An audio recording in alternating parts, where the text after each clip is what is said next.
Hello students, this is Poonam Jadhav. Today we are going to discuss about the new lesson current electricity and magnetism. But before start the electricity, we are talking about the what is the important and advantages of electricity in our day to day life.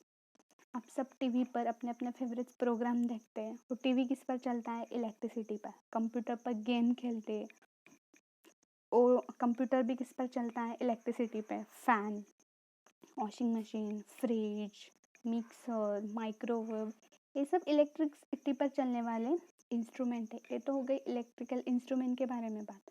लेकिन industrial sector में ऐसे बहुत सारी factories होती है, उनका सब काम इलेक्ट्रिसिटी पे ही चलता है। तो इलेक्ट्रिसिटी का हमारे लाइफ में कितना इम्पोर्टेंस है ये हम सब जानते हैं। तो इस चैप्टर में, इस लेसन में हम वही सीखने वाले हैं कि इलेक्ट्रिसिटी मतलब क्या होती है, इलेक्ट्रिसिटी फ्लो होने के लिए कौन से मटेरियल की ज़रूरत पड़ती है। बट ये लेसन स्टार्ट करने से पहले हमने प्रीवियस स्टैंडर्ड में इलेक्ट्रिकल चार्ज के बारे में पढ़ा था, तो हम उसे थोड़ा रिवाइज करते। इलेक्ट्रिकल चार्ज मतलब क्या? अब हम सब जानते हैं कि matter is made up of atom, substance is made up of atom, and inside the atom proton and neutrons are present. Proton and neutrons are present in nucleus inside the atom, and electrons are revolving around the orbit. ये भी हमने previous standard में पढ़ा है। Proton has a positive charge, electron has a negative charge and neutron are neutral, means zero charge. Neutron पे कोई भी charge नहीं होता। Proton positive charge, electron negative charge, neutron zero charge. But proton पे 1.6 into 10⁻⁻19 coulomb इतना charge होता है, और इलेक्ट्रॉन पे -1.6 इंटू 10⁻⁻19 कूलम इतना चार्ज होता है। ठीक है। यूनिट ऑफ चार्ज अब सबको पता है, कूलम, COULOMB। कूलम इस साइंटिस्ट ने इलेक्ट्रिक चार्ज के बारे में पढ़ा, उसने इलेक्ट्रिक चार्ज को सर्च किया, इसलिए कूलम इस साइंटिस्ट का नाम उन्होंने दे दिया यूनिट के लिए। तो कूलम C से डिनोट किया जाता है, और चार्ज कैपिटल लेटर Q से डिनोट किया जाता है। ये सब हमने प्रीवियस स्टैंडर्ड में पढ़ा है। अब देखेंगे रिपल्शन और अट्रैक्शन। जब दो सेम चार्ज प्लस प्लस और माइनस माइनस, अगर हमने दो सेम चार्ज पॉजिटिव चार्ज अगर एक दूसरे के पास रख दे, तो एक दूसरे से दूर चले जाते, एक दूसरे को रिपेल करते। सिमिलरली अगर हमने दो नेगेटिव चार्ज एक दूसरे के साथ रख दें, तो वो भी एक दूसरे से रिपेल होते, एक दूसरे से दूर चले जाते। इससे क्या कंक्लूजन निकलता है? Like charges has repel with each other. But जब हमने दो अपोजिट चार्ज एक दूसरे के साथ रख दे, like positive and negative charge अगर एक दूसरे के साथ रख दे, तो वो एक दूसरे को अट्रैक्ट करते, एक दूसरे के पास आते। तो इससे क्या कंक्लूजन निकलता है? Unlike charges has attraction, like charges are repel with each other and unlike charges are attract with each other. इसका बेस्ट एग्जांपल है बार मैग्नेट। सपोज हमने बार मैग्नेट के दो पोल लिए, और इसके सेम पोल यानी कि साउथ पोल अगर पास रख दे, तो वो क्या करेंगे? एक दूसरे से रिपेल करेंगे। अगर नॉर्थ पोल एक दूसरे के पास रख दे, तो वो भी क्या करेंगे? रिपेल करेंगे। बट जब हमने अपोजिट पोल एक दूसरे के पास रख दे, यानी कि साउथ नॉर्थ और नॉर्थ साउथ, तो वो क्या करेंगे? एक दूसरे को अट्रैक्ट करेंगे, एक दूसरे के पास चले आएंगे। ठीक है। इससे यही कंक्लूजन निकलता है कि like charges are repel with each other and unlike charges are attract with each other. ठीक है। नेक्स्ट टॉपिक हम देखेंगे कंडक्टर और इंसुलेटर। अब इलेक्ट्रिसिटी फ्लो होने के लिए हमें कुछ मटेरियल की ज़रूरत पड़ती है। आपने कभी ऐसा तो नहीं देखा ना कि इलेक्ट्रिसिटी एयर में से फ्लो होती है, नहीं ना? तो इसके लिए कोई तो मटेरियल की तो ज़रूरत है ना। तो वही हम देखेंगे, कंडक्टर और इंसुलेटर। सपोज हमने एक सब्सटेंस लिया है, एक सब्सटेंस है जिसमें number of protons and number of electrons present है। जो डॉट से रिप्रेजेंट किया है वो प्रोटॉन है, और जो स्टार से रिप्रेजेंट किया है वो इलेक्ट्रॉन्स है। ए, डॉट से प्रोटॉन, स्टार से electron, proton positive electron negative होने को तो इसमें न्यूट्रॉन भी प्रेजेंट है, बट न्यूट्रॉन पे 0 चार्ज होता है, इसलिए हम उसे कंसिडर नहीं करेंगे। अब देखिए, ये जो प्रोटॉन होते हैं, कोई भी सब्सटेंस आप लीजिए, उसमें जो प्रोटॉन होते हैं वो फिक्स्ड होते हैं, उनकी पोजीशन फिक्स्ड होती है, वो कभी मूव नहीं करते। यहाँ पे मैंने मेंशन किया है प्रोटॉन्स आर फिक्स्ड, बट जो इलेक्ट्रॉन होते हैं वो फ्रीली मूव कर सकते हैं। प्रोटॉन तो ऑलरेडी फिक्स है, यानी कि ये प्रोटॉन यहाँ नहीं जा सकता, यहाँ पे नहीं जा सकता, वो फिक्स्ड है। बट जो इलेक्ट्रॉन है वो फ्रीली मूव कर सकता है, मतलब ये इलेक्ट्रॉन यहाँ जाएगा, यहाँ पे जाएगा, एनीवेयर, उसे जहाँ जाना है वो वहाँ पे जाएगा। तो ऐसे सब्सटेंस को हम कहते हैं कंडक्टर, ऐसे मटेरियल को हम कहते हैं conductor. Conductor means electrons are free to move anywhere inside the matter. जिस मटेरियल में से इलेक्ट्रॉन से फ्रीली मूव कर सकते हैं हम उसे कहते हैं conductor. For example ion, ion में number of protons and number of protons electrons present है, but protons are fixed and electrons are free to move, therefore iron is an example of conductor. Aluminium, copper, aluminium में भी protons are fixed and electrons are free to move. Copper is a good conductor of electricity. आप सब देखते होंगे हमारे घर में electricity जो आती है वो कॉपर के वायर में से आती है। क्यों? क्योंकि copper is a good conductor of electricity. Copper में भी जो प्रोटॉन होते हैं वो फिक्स्ड होते हैं और इलेक्ट्रॉन्स जो होते हैं वो फ्रीली मूव कर सकते हैं। इससे क्या निकलता है कि all metals are conductor. All metals are conductor means metal में ऐसे टेंडेंसी होती है कि जो प्रोटॉन होते हैं वो फिक्स्ड होते हैं और इलेक्ट्रॉन फ्रीली मूव कर सकते हैं। ठीक है, देयरफॉर आयरन, एल्यूमिनियम, कॉपर ये कंडक्टर के एग्जाम्पल है। नेक्स्ट हम देखेंगे इंसुलेटर। अब इंसुलेटर मतलब क्या? अब हमने देखा कि ये जो मटेरियल है उसमें प्रोटॉन तो फिक्स्ड है ही है, लेकिन इलेक्ट्रॉन से फ्रीली मूव कर सकते हैं, तो ऐसे सब्सटेंस को हम क्या कहते हैं? कंडक्टर। लेकिन ऐसे भी कुछ मटेरियल होते हैं जिसमें प्रोटॉन तो फिक्स्ड होते ही, protons are fixed but electron also fixed, they are not free to move, तो ऐसे मटेरियल को हम क्या कहते हैं? Insulator. Insulator means electron are not free to move anywhere inside the matter.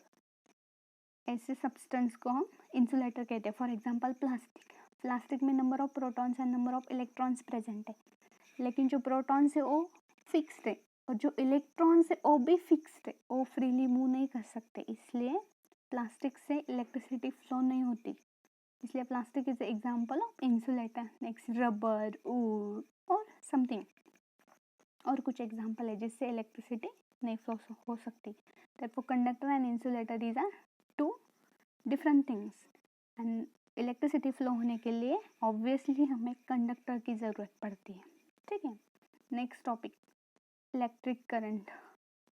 The main topic is electric current. What is electric current? But ये start करने से पहले आप सबने वाटर फ्लो देखा होगा। वाटर फ्लो में क्या होता है? वाटर फ्लो में वाटर समथिंग हाइट से फ्लो होता है। सपोज एक हिल है, यहाँ से वाटर फ्लो हो रहा है हाइट से, ठीक है, वाटर फ्लो, इसलिए हम उसे क्या कहते हैं? Water current. वाटर फ्लो होता है इसलिए हम उसे कहते हैं वाटर करंट। तो अब हमें चार्ज करंट देखना है और इलेक्ट्रिक करंट देखना है। ठीक है, अब हमने फिर से एक सब्सटेंस लिया और एक मटेरियल लिया है ए, जिसमें number of protons and number of electrons present है। ठीक है, सपोज ए प्रोटॉन्स एक डायरेक्शन में फ्लो हो रहे, सपोज ए प्रोटॉन एक डायरेक्शन में फ्लो कर रहे, तो करंट भी उसी डायरेक्शन में फ्लो होगी। ठीक है, प्रोटॉन जिस डायरेक्शन में फ्लो होंगे, पॉजिटिव चार्ज जिस डायरेक्शन में फ्लो होंगे, करंट भी उसी डायरेक्शन में फ्लो होगा। But in negative charge means in electron, electron जिस डायरेक्शन में फ्लो हो गया, करंट उसके अपोजिट डायरेक्शन में फ्लो होगा।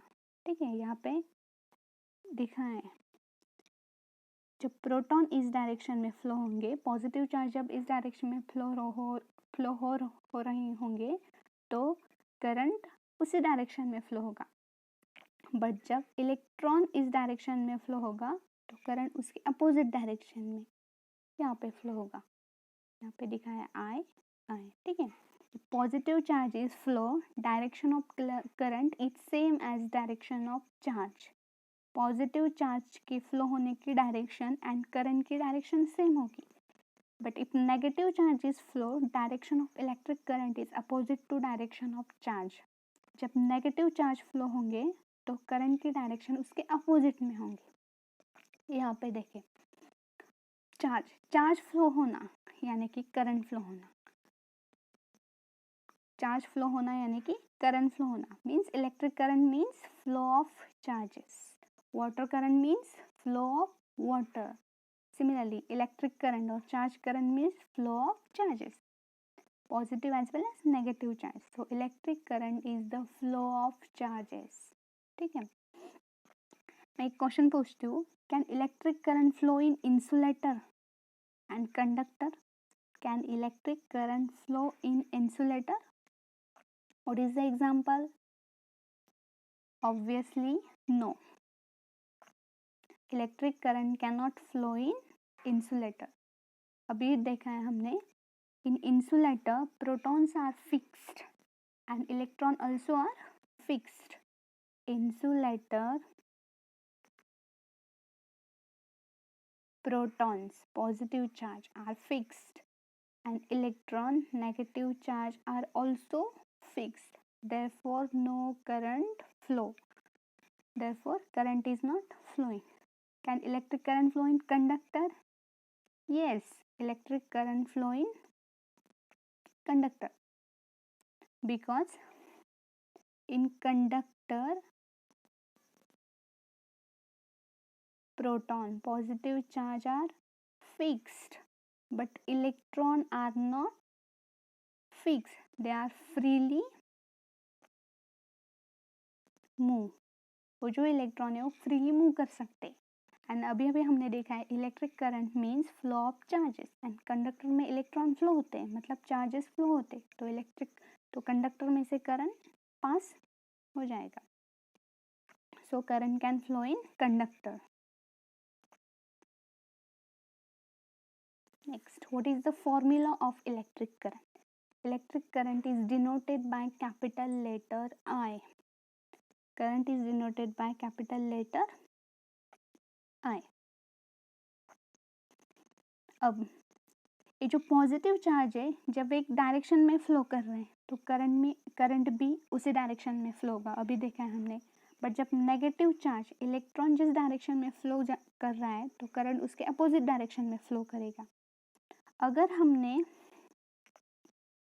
यहाँ पे एक लाइन क्रॉस की, अगर मैंने यहाँ पे एक लाइन ड्रॉ की, if I draw a one line and if I wait a 1 second, अगर मैंने 1 सेकेंड वेट किया तो यहाँ से यहाँ पे कुछ चार्ज क्रॉस करेंगे, कुछ चार्ज एंटर करेंगे।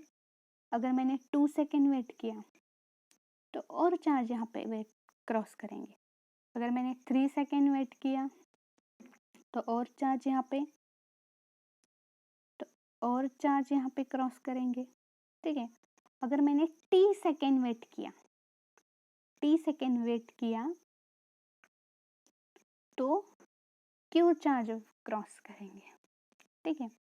अगर 1 सेकेंड वेट किया तो कुछ चार्ज क्रॉस करेंगे, 2 सेकेंड वेट किया और कुछ चार्ज वेट क्रॉस करेंगे। अगर मैंने t सेकेंड वेट किया तो q चार्ज क्रॉस करेंगे। तो current is I is equals to Q upon T time में Q इतना चार्ज ट्रांसफर हो रहे, क्रॉस कर रहे। सिमिलरली यहाँ पे भी मैंने एक लाइन ड्रॉ कर दी और 1 सेकेंड वेट किया तो कुछ चार्ज क्रॉस करेंगे, 2 सेकेंड वेट किया तो और कुछ चार्ज क्रॉस करेंगे, t सेकेंड वेट किया तो q चार्ज वेट करेंगे, मतलब नंबर ऑफ चार्ज क्रॉस करेंगे, ट्रांसफर करेंगे। मतलब t सेकेंड में q चार्ज क्रॉस करेंगे. Therefore I is equals to q upon t. This is the formula of electric current and unit of current is ampere. Ampere इस scientist ने electric theory के बारे में पढ़ा, तो इसके लिए उसका यूनिट दे दिया और ये ए से डिनोट किया जाता है. आई होप ये आपको समझ में आया होगा. नेक्स्ट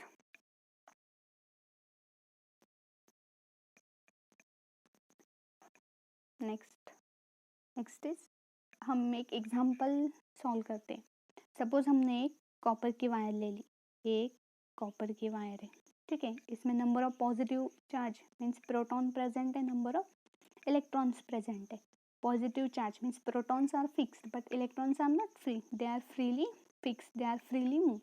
सपोज ये इलेक्ट्रॉन इस डायरेक्शन में फ्लो हो रहे, तो करंट की डायरेक्शन क्या होगी, उसके अपोजिट, ठीक है. अब अगर मैंने 10 सेकेंड वेट किया, मैंने यहाँ पे एक लाइन क्रॉस की, लाइन ड्रॉ की, और अगर मैंने 10 सेकेंड वेट किया और अगर इसमें से 40 कूलम चार्ज यहाँ पे क्रॉस कर रहे हैं, 40 कूलम चार्ज यहाँ क्रॉस कर रहे हैं, तो how many current flowing in this copper wire? If I wait a 10 second and 40 coulomb charge is cross these charges or wire, how many current flowing in this copper wire? We know that the formula I is equals to Q upon T. Q is equals to 40. T is 10 second and 40 divided by 10 equals to 4 ampere. So 4 ampere is the total current flowing in this copper wire. Next 1 ampere. फिर से हमने एक copper wire ले लिए जिसमें positive charge और negative charge. Positive charge are fixed and negative charge are freely move. Electrons are flow in this direction, so current in this direction. And I draw a one line.